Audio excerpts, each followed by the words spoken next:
Բարի օր, հարգելի հայրենակից, ես գտնվում եմ Գյումրիում, Գյումրիի դատարանի առջև եմ հիմա կանգնած, բայց ուզում եմ ձեզ տեղեկացնել, որ նոր ես հեռախոսազրույց եմ ունեցել Հայաստանի Հանրապետության Քննչական կոմիտեի քննիչ Գագիկ Առաքելյանի հետ, ով հայտնեց, որ սպասվում է նոր մեղադրանքի ներկայացում պարոն Վարդան Ղուկասյանին և հայտնի չէ, թե ինչ է ցանկանում նորից կարել, նորից, այսպես ասած, կարկատել, բայց այնուամենայնիվ Քննչական կոմիտեի քննիչներին զգուշացնում եմ,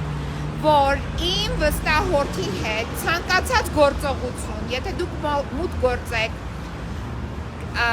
կենտրոն քրեակատարողական հիմնարկ և կատարեք առանց իմ մասնակցությամբ և առանց պարոն Ղուկասյանի պաշտպանների մասնակցության, դա մենք դիտելու ենք որպես բռնաճնշում պարոն Ղուկասյանի նկատմամբ։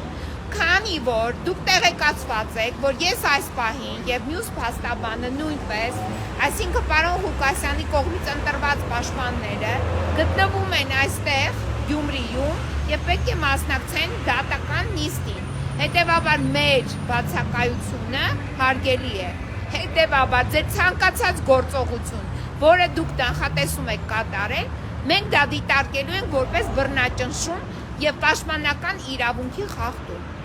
Ես ձեզ զգուշացնում եմ զերծ մնալ ապօրինություններ կատարելուց, համբերել, սպասել, մինչև մենք կվերադառնանք Երևան և նոր դուք կկատարեք ձեր քննչական գործողությունները։ Սա իմ հորդորն է, այսքանը։